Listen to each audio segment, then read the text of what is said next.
আমার 18 হয়েছে গত জুলাই মাসের 10 তারিখে। গত জুলাই মাসের 10 তারিখে। সো 18 বছর মানে ধরে নেওয়া হচ্ছে যে শি ইজ অ্যাডাল্ট এবং তার বিচার বুদ্ধি করার ক্ষমতা আছে এবং সেই জায়গাটা থেকে সে সমাজের অনেক রিয়েলিটিকেই ফেস করতে পারে। তোমার নাম কি? আমার নাম সুভা আক্তার। সুভা আক্তার, এবং এটা তোমার অরিজিনাল নাম না, আমরা শুরু দিয়ে বলে নিয়েছি।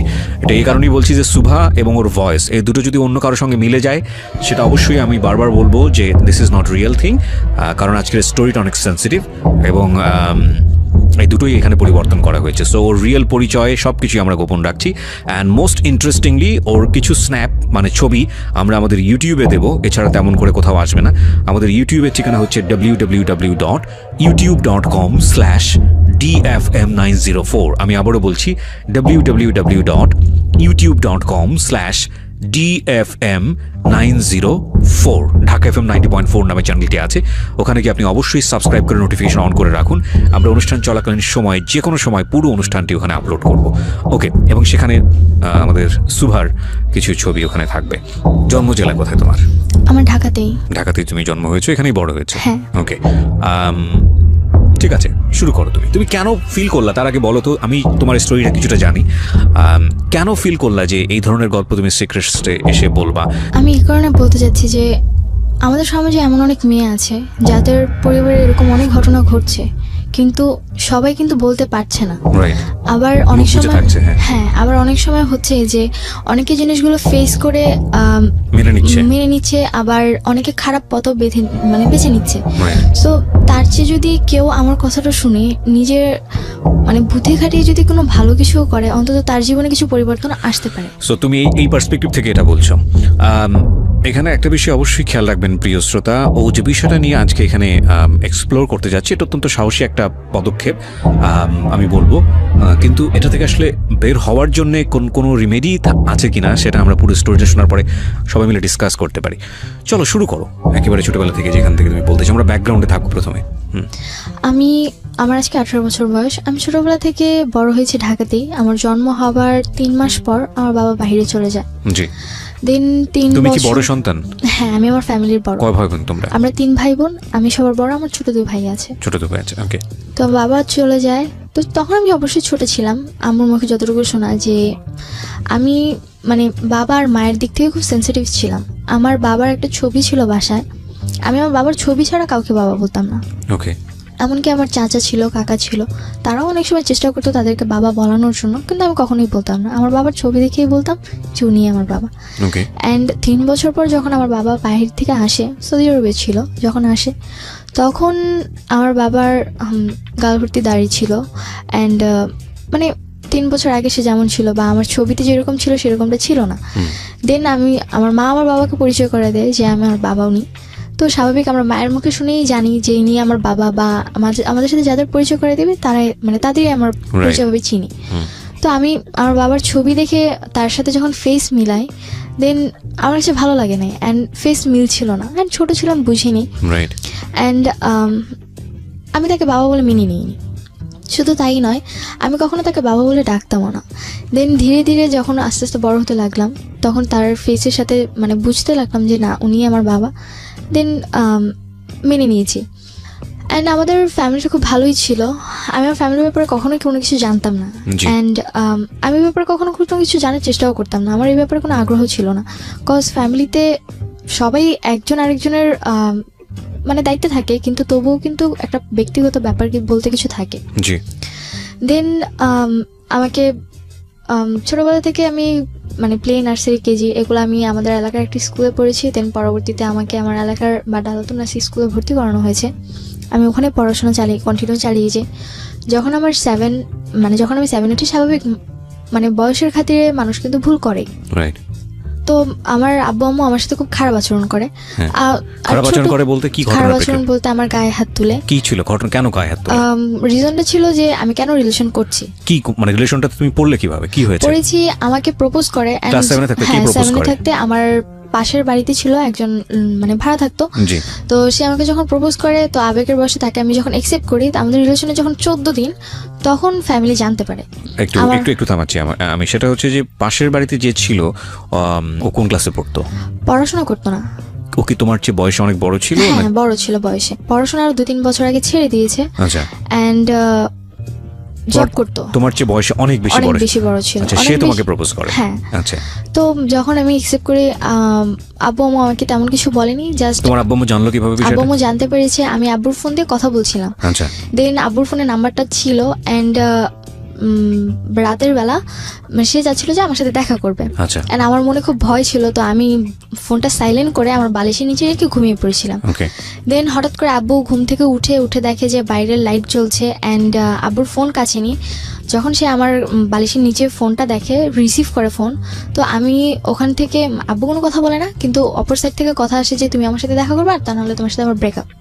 ওকে, এই ধরনের কথা আসে? হ্যাঁ। ওকে। তো পরে এই কথাটা শোনার পর আব্বু খুব রেগে যায় এন্ড আমাকে ওই দিন খুব মারে এন্ড আমার পড়াশোনাও অফ করে দিতে চেয়েছিল, কিন্তু আম্মু কোনোভাবে হয়তো বা আমার পড়াশোনা। বাবা এর আগে কি তোমার কখনো গায়ে হাত তুলেছে? না, ওই ফার্স্ট টাইম। তোমাকে কিভাবে বাবা এগুলো খেয়াল করবেন? কারণ this is a very important thing. বাবা তোমার কাছে অনেক প্রিয় এবং অনেক রেসপেক্টেড একটা জায়গায় ছিল কি? ওকে। সো তোমাকে বাবা ওই ঘটনা জানার পরে তোমাকে বাবা কি করেছে? আমাকে প্রথমে 2-3টা থাপ্পড় মারে। জিজ্ঞেস করেনি যে কি হয়েছে ঘটনাটা? আমাকে জিজ্ঞেস করেছিল, দেন আমাকে বলার কোনো স্কোপ দেয়নি। আমি কিছু বলার আগে উনি আমাকে মারতে শুরু করে এন্ড তোমার ওই সময় ফিলটা কি ছিল যে যখন এরকম একটা ঘটনা, তোমার ক্লাস 7 এ বয়স খুব বেশি হলে 12 থেকে 13, তোমার বাবা এটা জেনে গেছে এবং তুমি তো নিজে থেকেই ভয় পাওয়ার কথা? হ্যাঁ, আমি খুব ভয় পেয়ে গিয়েছিলাম এন্ড আমি বলছিলাম যে আব্বু আমার কথাটা শোনো, আমি সরি যে আমি ভুল করছি, অন্তত আমার কথাটা শোনো। তারপরে তার একটাই কথা ছিল, কেন তুমি ফোন ধরবা আর কেন বা তুমি কথা বলবা? ওকে। এন্ড যে ঘরে যে মাটি খোঁড়ার জন্য শাপলগুলো থাকে, আমরা যেগুলোকে বলে থাকি, তো আব্বু আমাকে ওইটাতে অনেকক্ষণ মারে এন্ড আমার হাত পা কেটে যায়। তো শাবল দিয়ে মারে? হ্যাঁ। আর ওটা মানে রড জাতীয় ছিল, যার কারণে হাত পা কেটে গিয়েছিল। দেন পরবর্তীতে আম্মু জিনিসটা হয়তোবা তার কাছে খুব খারাপ লেগেছিল, তো এই কারণে আম্মু পরে আব্বুকে আটকায়, পরে আমাকে আর কিছু বলে না। দেন তারপর থেকে আব্বুর সাথে আমার কথা বলা সবকিছু কমে যায়। কজ আমার একটা জিনিসই মানে মনে হচ্ছিল যে আমার কথাটা কেন সে শুনলো না। মানে ভয় কাজ করে নাকি রাগ কাজ করে? ভয় রাগ দুটোই। ওকে। তারপরে দেন পরবর্তীতে আমার লাইফে আর তেমন কোনো ঘটনা ঘটেনি। ক্লাস 8-এ আমি জিএসসি পরীক্ষা দেওয়ার পর ওই ছেলেটার সঙ্গে সম্পর্ক কি হলো? ওই ছেলের সাথে পরে ব্রেকআপ হয়েছে। ব্রেকআপ কি তোমার থেকে হয়েছে নাকি তোমার আব্বু গিয়ে কোনো স্টেপ নিয়েছে ছেলেটাকে? আব্বু গিয়ে স্টেপ নিয়েছিল বলতে, আমাকে তারপর প্রতিদিনে আব্বু স্কুলে দিয়ে আসতো, নিয়ে আসতো। আচ্ছা। এন্ড পরবর্তীতে ছেলেটা আমাকে জাস্ট একটাই কোশ্চেন করেছিল যে রিলেশনে কি তুমি কন্টিনিউ করবা নাকি করবা না। তোমার ফ্যামিলিতে এত বড় ঘটনা ঘটে গেছে কিছু জানতো না? সে কিছু জানতো না। আচ্ছা। তো পরে আমি বলেছি যে না, আমার পক্ষে সম্পূর্ণ কন্টিনিউ রাখা, কজ আমি অলরেডি আমার আব্বু আমাকে অনেক কষ্ট দিয়েছি। আমার কথাটা ছিল এরকম। পরে সে বলে যে ওকে ঠিক আছে। তো তারপর তার সাথে আমার কোনো কন্ট্যাক্ট হয়নি। অবশ্য তার নাম্বারটা আমার মুখস্থ ছিল না, আমি কার্ড থেকে তার নাম্বার অলওয়েজ তুলতাম, আর কার্ডটা পরবর্তীতে আব্বু আমার ব্যাগ থেকে ফেলে দেয়, যার কারণে আমার পরবর্তীতে আর কোনো কথা হয়নি। তো ক্লাস 8-এ জিএসসি এক্সাম সময় বাবা ছিল। দেন জিএসসি এক্সাম শেষ ডিসেম্বর 1 তারিখে বাবা কাতার চলে যায়। আচ্ছা। এন্ড তারপরে আব্বু যে আবার 1 মাস পর আম্মু আমার হাতে একটা ফোন ধরিয়ে দেয়। সেটা হচ্ছে নোকিয়া ফোন, টাচ ফোন ছিল, মানে নতুন মডেল যেটা বের হয়েছিল। তো পরে নতুন ফোন ছিল, অনেক খুশি ছিলাম আমি। তো আমি বুঝতাম না তখন যে কি হচ্ছিল। তো রাতে আমি FM শুনতাম বা ফোনে ফেসবুক ইউজ করতাম। তখন আম্মু দেখতাম রাতের পর রাত জেগে কথা বলে। তো তোমাকে ফোন দিল, এটা কি তুমি চেয়েছিলে নাকি এমনিতেই তোমাকে দিল? নিজে থেকেই তারা দিয়েছিল। নিজে থেকেই দিল? হ্যাঁ। যে তুমি এটা ইউজ করো? হ্যাঁ, এটা আমাকে ইউজ করো, কাজ আম্মু অনেক সময় বাইরে যেত, বাসায় কন্ট্যাক্ট করতে হতো, এই কারণে সে আমাকে ফোনটা দিয়েছিল। ওকে। তুমি কি এটা স্কুলে নিয়ে যেতে পারতে? না, স্কুলে আমাদের অ্যালাউ ছিল না। ওকে। তো পরবর্তীতে আম্মু রাতে জেগে কথা বলতো। তো আমি ভাবতাম হয়তোবা যদি আব্বুর সাথে কথা বলে, কজ আব্বু তখন নতুন বাইরে গিয়েছে। তো পরবর্তীতে জানতে পারলাম যে আব্বুর ফোন ছিল না, বাইরে যখন যায় তখন তার কাছে ফোন ছিল না, এন্ড সে আরেকজনের ফোন নিয়ে আম্মুর সাথে 2-1 মিনিট করে কথা বলতো। তো পরবর্তীতে আমি আম্মুকে কোশ্চেন করলাম যে তুমি কার সাথে কথা বলো। পরে আম্মু বললো যে আমার এক রিলেটিভের সাথে কথা বলি। আর কথাটা হচ্ছে যে আম্মুর বিয়ের আগে, আম্মুর বিয়ে হয়েছিল 18 বছর, আই মিন এসএসসি এক্সামের আগে। তো তার আগে তার একটা রিলেশন ছিল। দেন রিলেশন ছিল, সে তাকে খুব লাভ করতেন, তাদের মধ্যে খুব ঘনিষ্ঠ সম্পর্ক ছিল। অ্যান্ড যখন আম্মুর ফ্যামিলিটা জানতে পারে, আমাকে একটা বিয়ে দিয়ে দেয়। সেটাই তোমার বাবা ছিল? না, সে ছিল একটা স্কুল মাস্টার ছিল। ওকে। তার সাথে যখন আমার মায়ের বিয়ে দেয় তারপর 6 মাস সংসার হয়, দেন আম্মু নাকি তার সাথে সংসার করতে চায়নি, আচ্ছা যার কারণে সেখান থেকে আম্মু চলে আসে অ্যান্ড পরবর্তীতে তাদের ডিভোর্স করিয়ে দেওয়া হয় অ্যান্ড তার 3 মাস পর আমার আব্বুর সাথে বিয়ে হয়। এটা কি তোমার আব্বু আম্মু কি এটা কি অ্যারেঞ্জ ম্যারেজ ছিল নাকি ফ্যামিলি অ্যারেঞ্জ ম্যারেজ ছিল, দুপক্ষ থেকে অ্যারেঞ্জ ছিল? হ্যাঁ। ওকে, তো আমি এই ব্যাপারগুলো জানতাম না। কোথা থেকে জেনেছো তুমি এটা? আমার একটা ফ্রেন্ড ছিল, আমার আম্মুর আবার বান্ধবী ছিল, তো তার মেয়ে আবার আমার ফ্রেন্ড। এখানে একটু মাফ করবেন প্রিয় শ্রোতা, আজকে আমি প্রচুর ইন্টারাপ্ট করবো। সাধারণত আমি গল্পে কখনো ইন্টারাপ্ট করি না, মানে সচেতনভাবেই পুরো গল্পটা শুনে যাই এবং লাস্টে গিয়ে কথা বলি। কিন্তু আজকে ইন্টারাপ্ট করার বিশেষ কারণ আছে, কারণ আমি চাই গল্পের ভেতরটা, ব্যাকগ্রাউন্ডটা খুব চমৎকারভাবে উঠে আসুক। নইলে সামনে আমরা যে সিচুয়েশনটা ফেস করতে যাচ্ছি সেটার অনেক প্রশ্নের উত্তরই মিলবে না। কজ আমরা যে ব্যাকগ্রাউন্ডটা আপনারা আছেন, এই ব্যাকগ্রাউন্ডটা খুব ভালো করে শুনবেন, প্রত্যেকটা বিষয় খুব ভালো করে শুনবেন। অলরেডি আমরা দুটো ঘটনার মুখোমুখি হয়েছি। নাম্বার 1, সেটা হচ্ছে ক্লাস 7-এ থাকতে ওকে যেভাবে একটা ঘটনার প্রেক্ষাপট ওকে যেভাবে টর্চার করা হলো সেটাও খুব ভালোভাবে নিতে পারেনি, যদিও বিষয়টা পরবর্তীতে মিনিমাইজ হয়ে গেছে, কিন্তু সাবসিকুয়েন্ট মাইন্ডে বিষয়টা থাকার কথা। 2 নাম্বার হলো ও ফোন না চাইতে ওকে ফোন দেওয়া হয়েছে, যেটা ওর ভাষ্য। আর আরেকটি বিষয় খেয়াল রাখবেন, এখানে ও যেটা বলছে সেটাই যে স্পষ্টভাবে সবকিছু সত্য সেটা নয়, তবে সেটাকে বিশ্বাসযোগ্য জায়গায় নিয়ে যাওয়ার জন্যই আমাদের এত বেশি প্রশ্ন। হ্যাঁ, তো এই বিষয়টা তুমি কবে জেনেছো? জেনেছি আমার বাবা যাওয়ার 1 মাস কি 1.5 মাস পর। 1 মাস কি 1.5 মাস পর জানার পরে তুমি তোমার মাকে এটা জিজ্ঞেস করেছো? হ্যাঁ। আচ্ছা, তো আমি যখন আমার ফ্রেন্ডের আমার মুখ থেকে কথাটা শুনি, আমি মানে অবাক হয়ে যাই যে how is that possible. And আমি ছোটবেলা থেকেই বিয়ে করা বা একজনের সাথে ফিজিক্যাল করা বা আরেকজনের সাথে করা, এই জিনিসগুলো আমার খুব অপছন্দনীয় ছিল, আমি এগুলো কখনোই পছন্দ করতাম না। তো পরবর্তীতে আমার মানে খুব খারাপ লাগে যে আমি এমন একটা মায়ের মেয়ে, তবুও মানে এটা মনে হয়েছিল যে না, এখন হয়তো বা আমার মা খুব ভালো হয়ে গেছে বা সে হ্যাপি আছে আমার বাবাকে নিয়ে। তুমি কি করলে জানার পরে? জানার পর আমি বাসায় আসছি, সেদিন আমি আম্মুকে কিছুই বলি না। পরের দিনটা ছিল ফ্রাইডে, তো আমার স্কুল অফ ছিল। আমি ঘুম থেকে উঠছি ওই দিন 10টার দিকে, অ্যান্ড উঠার পর আমার মানে মন মানসিকতা ভালো ছিল না, অ্যান্ড আম্মু আমাকে বকাবকি করতেছিল যে কেন তুমি এত লেট করে ঘুম থেকে উঠছো, আর এত লেট করে কেউ ঘুম থেকে উঠে পড়াশোনা করো না, শুধু বাইরে আড্ডা মারো, আবার ফোন নিয়ে সারাক্ষণ টিপাটিপি করতে থাকো, কেন তুমি এগুলো করছো? তো পরবর্তীতে আমি আম্মুকে কোশ্চেন করলাম যে একটা সময় তো তুমি এগুলো করছো। আমার কথাটা ফার্স্টে এরকম ছিল, ফার্স্ট ছিল যে একটা সময় তুমি এরকম করেছো। Note that point please. হ্যাঁ, অ্যান্ড পরবর্তীতে আম্মু বলল যে আমি এগুলো করেছি মানে। তো আম্মু তখন রুটি বানাচ্ছিল, হাতে বেলুন ছিল। পরে আমি বললাম যে কেন তুমি করনি, তোমার আগে একটা রিলেশন ছিল, অ্যান্ড পরবর্তীতে জানলাম যে তোমার আরও নাকি আরেকটা বিয়েও ছিল, তো আমি তোমার মেয়ে, আমি তোমার সাথে যেমন সব কিছু শেয়ার করি, তোমার উচিত আমার সাথে সব কিছু শেয়ার করা, কারণ আমরা বন্ধু। পরে আম্মু আমাকে মানে হয়তো তার মাথা বেশি গরম হয়ে গিয়েছিল, কথা বলার ধরনটা হয়তো আমার ভালো ছিল না, তো এই কারণে উনি আমাকে বেলুন দিয়ে 2টা বাড়ি মারে। হ্যাঁ, অ্যান্ড তখন আমার মাথা আরও বেশি গরম হয়েছে যে আমি অলরেডি জেনেছি অন্য কারোর কাছ থেকে, তোমাকে জিজ্ঞাসা করছি, তুমি আমাকে সুন্দরভাবে অ্যান্সার না দিয়ে তুমি আমার গায়ে হাত তুলছো কেন? তো আমি পরবর্তীতে আমার সাথে অনেক তর্ক করি, আমি আর কোনো কথা বলি না। তোমাকে একটু থামাচ্ছি, 2টো পয়েন্ট আমরা গিয়েছি এবং 2টো পয়েন্টই খুব সেন্সিটিভ পয়েন্ট। আমি কারণ গল্পটা যখন সামনের দিকে চলে যাবে তখন আপনারা এগুলো ভুলে যাবেন, আমি 2টো পয়েন্টে একটু 2 মিনিট কথা বলতে চাই। নাম্বার 1, যখন ওকে গায়ে হাত তোলা হলো ক্লাস 7 অবস্থায়, ওর একটা সম্পর্কে জড়িয়ে যাওয়া, এবং এই সময় ওর কিন্তু ভালো মন্দ বোঝার বয়স না, এই বিষয়টা প্যারেন্টসদের খুবই সেন্সিটিভলি ডিল করা উচিত। কেন ডিল করা উচিত? ওর লাইফে একটা সময় সম্পর্ক আসবে, সেটা খুব স্বাভাবিকভাবেই হবে। ওকে প্রথমেই যদি এই ধরনের একটা ধারণা দিয়ে দেওয়া হয়, তাহলে স্বাভাবিকভাবেই অন্য কোনো যখন পরিণত বয়সে একটা সম্পর্ক আসার কথা, তখন ওর মাথার মধ্যে কিন্তু এই জিনিসটা কাজ করবে, যেটা খুব খারাপ জিনিস, এবং ওইটা তো স্বাভাবিক হতে পারবে না। এটা একটা। আরেকটা বিষয় যেটা, যে এতে হিতে বিপরীত হতে পারে, মানে ওর গায়ে যেভাবে হাত তোলা হয়েছে তাতে করে কিন্তু খুব রাফ ডিসিশন নিয়ে ফেলতে পারে, কারণ বয়সটা খুবই ইয়াং বয়স। তো সেই জায়গাটা থেকে ওকে ডিল করা উচিত ছিল খুব সফটলি, যেটা প্যারেন্টস করেননি। মায়ের ভুলটা দেখেন, ও হ্যাঁ, এটা এখানে ওরও একটা ভুল আছে, সেটা হচ্ছে যে যখন ওর বান্ধবীর মায়ের কাছ থেকে বিষয়টা জানলো, ওর উচিত ছিল মাকে এসে জিজ্ঞেস করা যে মা এরকম ঘটনা ঘটেছে কিনা। খুব স্বাভাবিকভাবেই একটা সন্তান ওই বয়সে সে ভালো মন্দ বোঝে না, তার খারাপ লাগাটা খুব স্বাভাবিক, কারণ যেহেতু ওর স্বাভাবিকভাবেই এই জিনিসটাকে প্রেজেন্ট করা হয়েছে, কিন্তু ও সেটা করেনি। এবং এর প্রেক্ষাপটে ওর মা এসে যেই ব্যবহারটা করলো সেটা আরও ভয়ানক রকমের ভুল। একটা জিনিস আমরা হয়তো অ্যাকসেপ্ট করে নিলাম, যেহেতু ওর বয়স ছোট এবং ও যেহেতু বিষয়টা বোঝেনি, ও এসে ও মাকে ওইভাবে বলতে পারেনি, সে কারণে সে খুব রাফলি জিনিসটাকে প্রেজেন্ট করেছে। কিন্তু ওর মার উচিত ছিল বিষয়টা ওর কাছ থেকে খুব সুন্দর করে জেনে তারপর ওকে খুব সুন্দর করে বুঝিয়ে দেয়া। আমরা যেই প্রযুক্তির যুগে বসবাস করি, সেখানে আমাদের সন্তানেরা আমাদের অতীত জানবে না, এটা হতেই পারে না।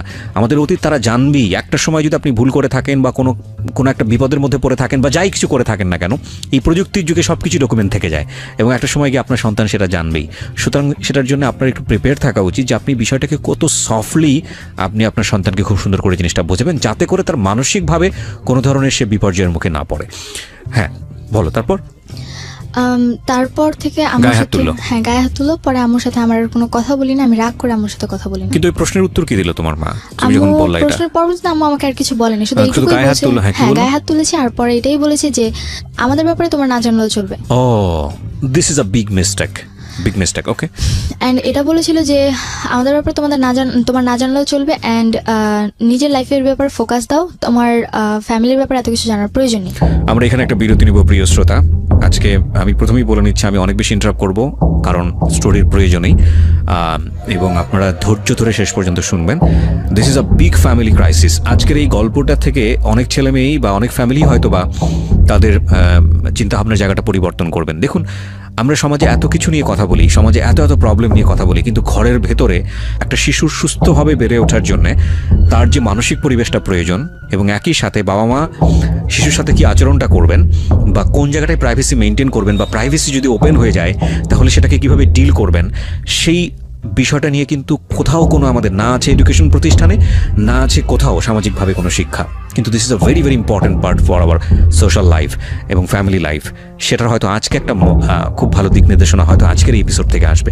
আপনাদের সবাইকে বলবো একটু ধৈর্য ধরে মনোযোগ দিয়ে শোনার জন্য, এবং যারা এটাকে এন্টারটেইনমেন্ট হিসেবে নিচ্ছেন তাদেরকে আমি বলবো please get lost, cause this episode actually not for the entertainment, so called entertainment. It's a part of entertainment of course. সেইভাবে যদি যাই তাহলে সো কল্ড এন্টারটেইনমেন্ট বলতে যেটা বোঝায় যে মুভি হলো বা নাটক দেখলাম, তারপরে okay fine I get some মজা ফান, ভুলে গেলাম। আজকের এপিসোডটা বা সিক্রেটসটা আসলে এরকম না, সামথিং বিয়ন্ড এন্টারটেইনমেন্ট। যদিও এটা এন্টারটেইনমেন্টেরই একটা অংশ, কিন্তু সামথিং বিয়ন্ড এন্টারটেইনমেন্ট, এন্টারটেইনমেন্টের ভেতরে এন্টারটেইনমেন্ট, সামথিং বিয়ন্ড এন্টারটেইনমেন্ট। ওকে, সো আমরা একটা ছোট্ট বিরতি নেই, বিরতির পর আবারও ফিরে আসছি, আশা করছি আমার। তারপর আম্মুর সাথে আমার কথা হয়নি 2-3 দিন, অ্যান্ড তারপর দেখি যে আম্মু একজনের সাথে কথা বলে অ্যান্ড বাইরে গিয়ে দেখা করে। তখন কি তুমি তোমার মার সঙ্গে স্বাভাবিক ছিলে, কথাবার্তা বলতে, নাকি স্বাভাবিক একদম বলতে চুপচাপ? নর্মালি ওরকম কথা হতো না, জাস্ট আচ্ছা। খেয়েছো কিনা বা খাবা কিনা বা স্কুলে যাবা কিনা, তোমার কোনো এরকম। ফ্রেন্ড ছিল ওই মুহূর্তে তাদের সাথে তুমি এই বিষয়গুলো শেয়ার করতে? না, আমার আসলে আমি ছোটবেলা থেকে আমি স্কুলে পড়তাম, কিন্তু আমার ছোটবেলার স্কুল লাইফটা ছিল সবচেয়ে খারাপ। কেন? কজ আমার স্কুল লাইফে আমি কখনো কোনো ফ্রেন্ড করতাম না। আচ্ছা। আমার নিজের কাছে খুব খারাপ লাগতো, কজ সবার ফ্যামিলি এত সুন্দর, অ্যান্ড আমি সবসময় একটা জিনিস চাইতাম যে আমার মা, সবার মায়েরা তাদের স্টুডেন্টস মানে বাচ্চাদেরকে নিতে আসে, আমি চাইতাম যে আমার আম্মু যেন আমাকে নিতে আসে। And যদিও যে বছরে যদি 2-1বারও সে আমাকে আনতে যেত, মানে তার চেয়ে মানে সেদিনটা মনে হতো যে আমার ঈদের মতো খুশি যে সে আমাকে নিতে আসছে। নিতে যেত না কেন, কোনো কারণ ছিল? নিতে যেত না, তখন আমার ছোট ভাই হয়েছিল, অ্যান্ড তার একটাই কথা ছিল যে তোমার ছোট ভাইকে বাসায় রাখতে হয়, দেখতে হয়।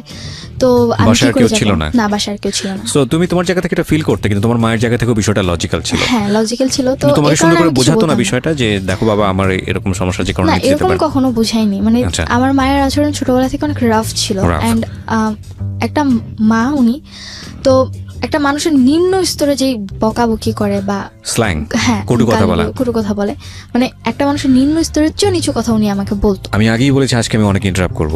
আমি আপনাদের যারা রেডিওতে এটা শুনছেন তাদের হয়তো মনে হতে পারে যে এটা কিভাবে সম্ভব। আমি আমার এটা গিবত হয়েছে, আল্লাহ মাফ করুক। আমি জাস্ট একটা এক্সাম্পল দিই। আমার পাশের বাসায় এরকম একটা ঘটনা ঘটে রেগুলারলি। মেয়েটার বয়স আমি জানি না, এবং হঠাৎ করে সেদিন আমি শুনছিলাম, বাসায় ছিলাম অল্প সময়ের জন্য, মা এবং মেয়ের কনভারসেশন। মা মেয়েকে যেভাবে গালি দিচ্ছে, যে কথাগুলো বলছে, সেটা আমার কাছে কোয়াইট আনথিঙ্কেবল মনে হয়েছে। এবং মাঝে মাঝে দেখছিলাম যে মেয়েটার প্রতিবাদ করছে, ছোটো ছোটো অল্প অল্প প্রতিবাদ করছে। তোমার একটা সময় মনে হচ্ছিল যে এই মেয়েটার ভয়েসটা একটা সময় লাউড হয়ে যাবে, মা তখন আর কিছু বলতে পারবে না। কারণ বিষয়টা আসলে তাই হয়, আমরা যত কিছুই থাকি না কেন, হয়তো ওই মায়ের লাইফে একটা গল্প আছে, সে অনেক বেশি ফ্রাস্ট্রেটেড, নিশ্চয়ই আছে, নইলে মেয়ের সঙ্গে এত খারাপ ব্যবহার কেন করবে। কিন্তু এটা একটা না, মানে শস্য জমির মতো, আপনি যে কাজটা করছেন সেটার রেজাল্ট আপনাকে পেতেই হবে। এবং আপনি একজনের উপর ফ্রাস্ট্রেটেড হয়ে যদি আপনি আপনার সন্তানের সাথে খারাপ ব্যবহার করেন, আপনার সন্তান এটা কড়াই গন্ডায় আপনাকে দিয়ে দিবে, ব্যাগ দিয়ে দিবে। যাই হোক, বলেন তারপর।